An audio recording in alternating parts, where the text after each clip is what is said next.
शहीद लेफ्टिनेंट ऋषि कुमार जी की पुण्यतिथि है। उनकी शहादत को, उनके बलिदान को नमन करने के लिए आज हम सभी यहाँ पे एकत्रित हुए हैं। मैं अपनी तरफ से और बेगूसराय पुलिस परिवार की तरफ से लेफ्टिनेंट ऋषि जी को, उनकी शहादत को, उनकी बहादुरी को शत शत नमन करता हूँ। आज ही के दिन जम्मू कश्मीर के राजौरी जिले के नौशेरा से आतंकवादियों से लोहा लेते हुए वो वीर गति को प्रदान हुए। सेना में उनकी सेवा अभी शुरू हुई थी, कम ही समय हुआ था, लेकिन इतने कम समय में उन्हें सर्वोच्च बलिदान देने का मौका मिला और उन्होंने बहादुरी से जिस कार्य के लिए उन्हें भेजा गया था वो उन्होंने किया। और उनके बलिदान पे, उनके बहादुरी पे आज पूरे बेगूसराय को, पूरे बिहार को और पूरे देश को गर्व है। आज हमारे बीच में ऋषि के पिताजी राजीव जी मौजूद हैं, उनकी माता सबिता, बहन मेजर दीप्ति, बहन तृप्ति और उनके परिवार के सदस्य शिवेश। ये परिवार के सभी लोग हमारे समक्ष हैं। मैं आपसे यही कहना चाहूँगा कि ऋषि के बलिदान और आपके द्वारा जो बलिदान दिया गया उसका हमारा देश, ये मिट्टी हमेशा ऋणी रहेगी। आपके बेटे ने इतने कम समय में जो मुकाम हासिल किया है सेना के लिए, देश के लिए, ये बेगूसराय के युवाओं को और पूरे देश के युवाओं को आने वाले समय में प्रेरित कर रहा है और इसी प्रकार से प्रेरित करता रहेगा। आज हमारे सामने हमारे युवा बच्चे बैठे हैं।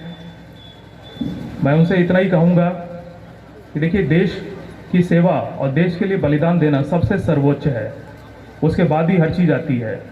आज लेफ्टिनेंट ऋषि के द्वारा जो कार्य किया गया है उसके वजह से हमारी सीमाएं सुरक्षित हैं।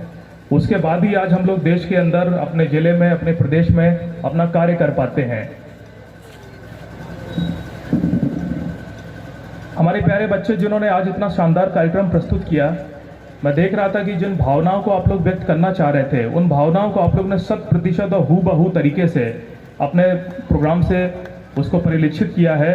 और वो प्रोग्राम देखने के बाद आज हम सभी उसी भावना से पूरी तरह से सराबोर हो गए। हम में से कोई ऐसा नहीं होगा जो इस समय बहुत इमोशनल ना फील कर रहा हूँ। मैं पर्सनली फील कर रहा हूँ और मैं बहुत धन्यवाद देना चाहूँगा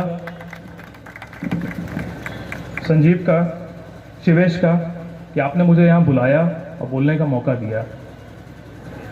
मैं अंत में इतना ही कहना चाहूँगा कि शहादत एक ऐसी चीज़ है देश के लिए जिसका कोई दूसरा सानी नहीं है, जिसका कोई दूसरा पैरेलल नहीं है। और मैं शत शत नमन करता हूँ उन सभी अभिभावकों का, उनके परिवारों का, जो इतनी कम उम्र में अपने बेटे को 12th या बेटियों को 12th पास होने के बाद एनडीए में, सीडीए में भेज देते हैं, ये जानते हुए कि शहादत का दिन कभी भी आ सकता है।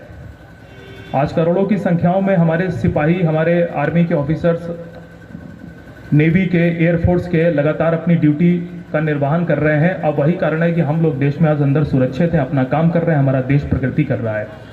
ऐसे परिवारों को, ऐसे माताओं को, पिताओं को, बहनों को, भाइयों को शत शत नमन करता हूं। हमारी जिम्मेदारी है कि उनके परिवार को आने वाले समय में कोई भी तकलीफ ना हो, ये हम लोग को देखना होगा, ये हम लोग की जिम्मेदारी है। और चाहे छोटा से छोटा मौका हो, बड़ा से बड़ा मौका हो, हम लोग हमेशा उनके परिवारों के साथ इसी प्रकार से खड़े रहेंगे। वो हमारे परिवार का अभिन्न हिस्सा है। उनकी पूरी देखभाल करना, जिम्मेदारी करना, उनसे मिलना, उनसे बातें करना, अपने सुख दुख में भी उनके परिवार को बुलाना, ये हम सबकी जिम्मेदारी है। आज हम इस सबका प्रण लें। इन्हीं के साथ मैं अपना संबोधन खत्म करना चाहूँगा। धन्यवाद। जय हिंद।